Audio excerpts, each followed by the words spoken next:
So it's a real honor to be here today and to speak to such an amazing group of young women. And as I look out at all of you guys, I know that you will do something to change the world. So some of you are going to start your own nonprofit. Some of you are going to become scientists and do something and discover something new. And some of you will invent new technology that may even cure cancer. So I'm here today to help you change the world. And to do that, I'm going to share with you an important lesson that I learned during my career as a scientist.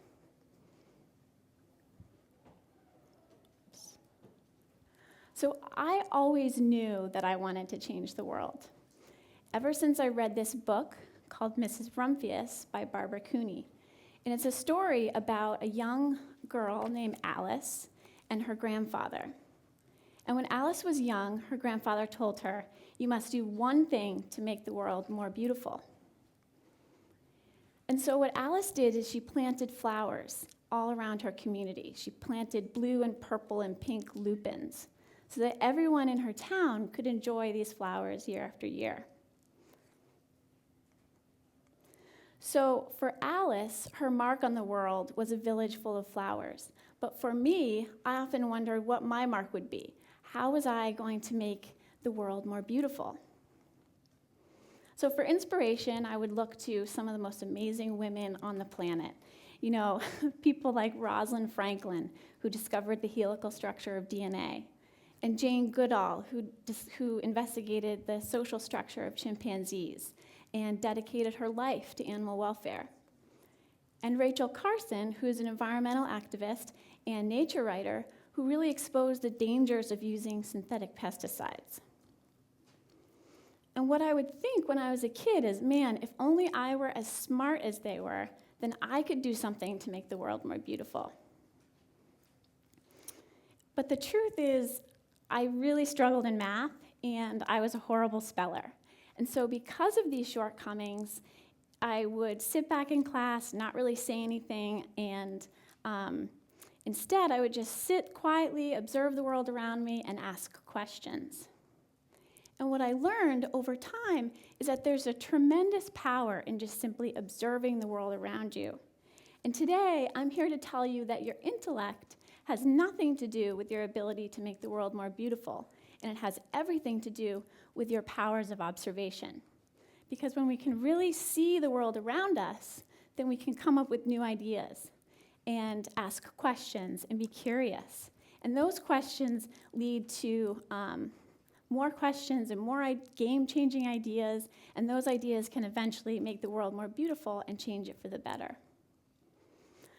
So let me give you an example of the power of observation from a recent project that I did on nectar-feeding bats.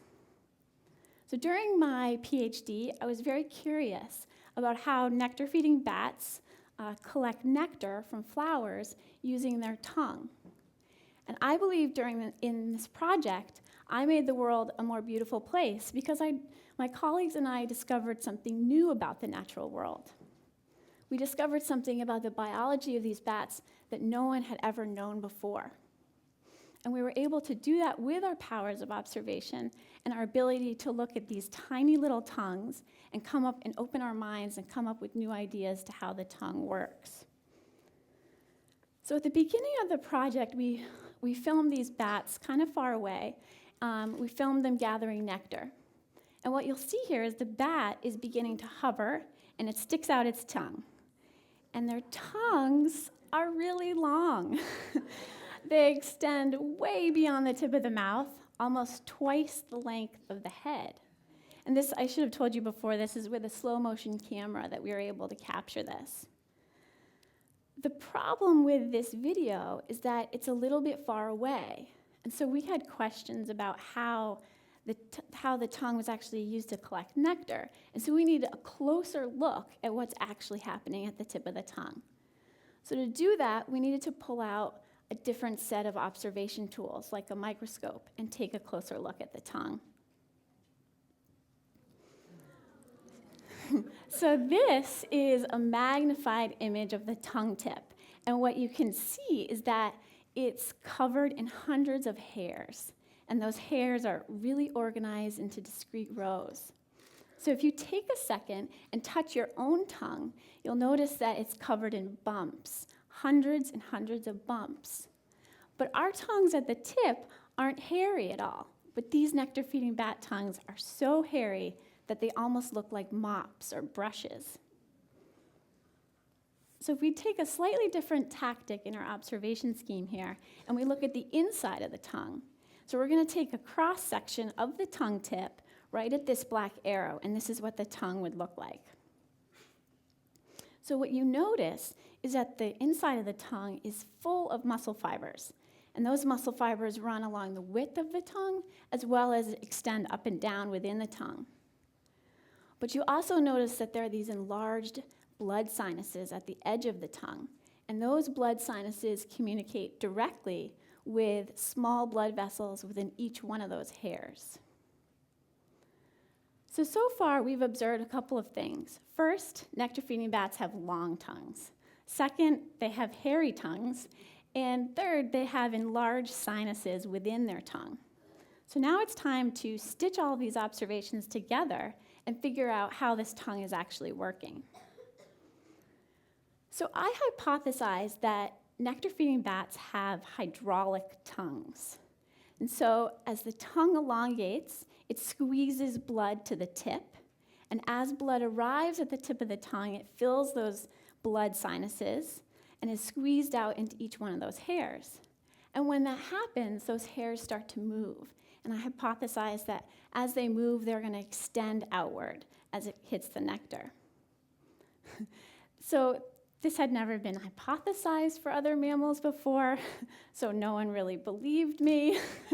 So what I needed was visual proof that this was actually happening. So I went back to my observation tools, and I pulled out the slow motion camera again, except this time I used a color camera. So I was able to actually see the bright red blood moving into the tongue tip. And so during this filming process, my colleagues and I made several more observations.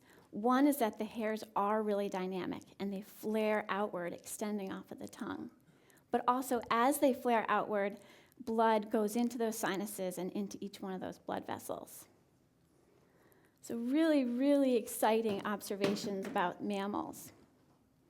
So with our powers of observation, we were able to discover something new about the biology of these bats, just like these amazing women had discovered something about DNA and chimpanzees and synthetic pesticides. So making the world more beautiful has nothing to do with how smart you are or your intellect, but it has everything to do with your power of observation. And to me, that's an idea worth spreading. Thank you so much.